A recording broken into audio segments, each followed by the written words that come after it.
Children are drawn to things that allow them to be empowered. They want to do it themselves. One of our missions at Fundadoodle is to make sure that children love learning, and if they get excited about learning at an early age, they'll stay excited forever.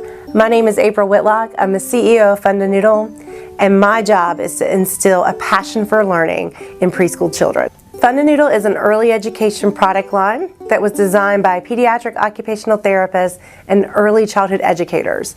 It allows children ages 3 through 6 to build the muscles of their hand and their upper body so they're ready to sit at a desk and learn when they get to kindergarten. When I see those stories of kids who have been struggling to hold a pencil or fighting to learn how to write and know that now they're enjoying it and they're doing it, I do feel overjoyed. The early education space, it is a crowded market. There's lots of folks in there that have been around, and it's crowded because it's huge. The potential is endless.